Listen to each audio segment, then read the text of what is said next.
소멸 예를 들면 거죠. 우리 사회에서 필요가 없는 건 소멸되게 돼 있습니다. 그런데 농촌이나 지역에 필요성이 없는 것은 아니죠. 여전히 필요합니다. 그래도 불구하고 그게 사람이 살지 않는 이유가 뭘까 하는 걸 우리가 따져봐야 된다 하는 얘기고요.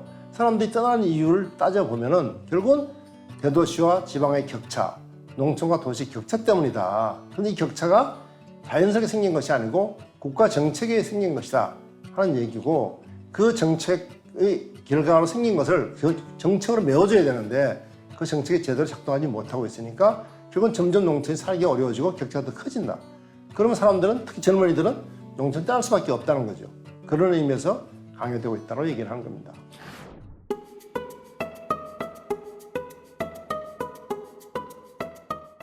뭐 다 하시는 것이 어렵죠.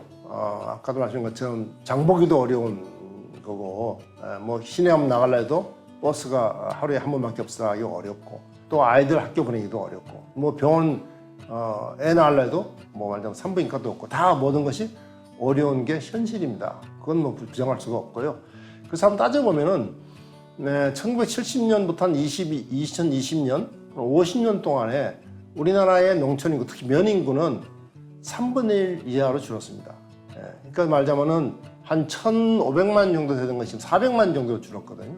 그러니까 이건 엄청난 감소죠. 그래서 그렇게 된 여러 가지 이유가 있을 수가 있는데, 우선 농촌은 역시 농업이 기반인 곳이잖아요. 근데 농사지 살기가 어려워지고 있고, 또 아시는 것처럼 농지가 점점 없어지고 있습니다.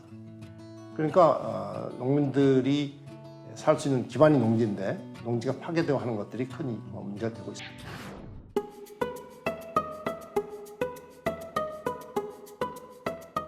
그러니까 우리나라 농업이 지금 화석 연료에 의존한 농업이 되는 가장 큰 원인은 국가 정책 때문에 그렇습니다.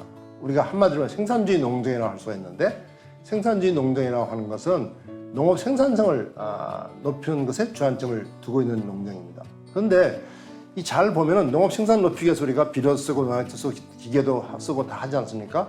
그런데 이걸 잘 보면은 농업 생산성이 높아지면 누가 이익이 되겠습니까? 이건 농민 이전에 소비자가 이익이 되는 겁니다. 왜냐하면 생산성이 올라가면 생산비가 떨어져서 농산물 가격이 하락하게 되겠죠. 그래서 생산주의 농정은 겉으로 보기에는 농민을 위한 것처럼 보지만 사실은 소비자를 위한 정책이다. 이렇게 이해를 하시면 좋을 것 같고, 그리고 이 생산주의 농정은 아시는 것처럼, 아까 말씀드린 것처럼 결국은 생산을 늘리기 위해서 지나치게 많은 화석연료를 사용을 해서 환경을 파괴하는 그런 문제가 생겼고요. 또 나아가서는 농촌 내부의 양극화가 심화되었습니다.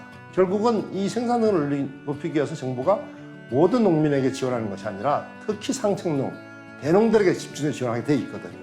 그러다 보니까 농촌 내부에서 못 사는 농민하고 그리고 대농들의 격차가 과거보다 훨씬 커졌습니다. 그래서 이런 그 농정을 지속해가지고는 우리가 기후위기에 대응할 수도 없고 농촌 내 양극화도 해소할 수가 없다. 저는 그래서 이걸 이제 바꿔야 된다. 이제는 어떻게 바꾸느냐? 이제는 소위 생산성을 높이기 위해 사용된 농업보조금 이제 그만 주자. 농민들도 굉장히 많이 얘기합니다. 농업보조금 그거 가지고 안 된다. 오히려 농촌을 망친다. 심지어 이런 말까지 하거든요. 그래서 그런 농업보조금을 전면적으로 없어지지 못한다 하더라도 대폭 줄여야 된다라고 생각하고요. 그리고 그 돈을 가지고 정말로 우리 농업이 나가야 될 올바른 방향, 아까 얘기한 것처럼 친환경 생태농업을 가기 위한 공익 직부를 늘려야 된다. 그러니까 돈을 더 쓰는 것이 아니라 기존의 농업 예산을 농업보조금으로부터 농민들이 공익적인 활동을 하는 것에 대해서 직접 지불을 해가지고 농민들 소득도 올리고 농촌도 변화시키는 게 좋다, 이렇게 생각합니다.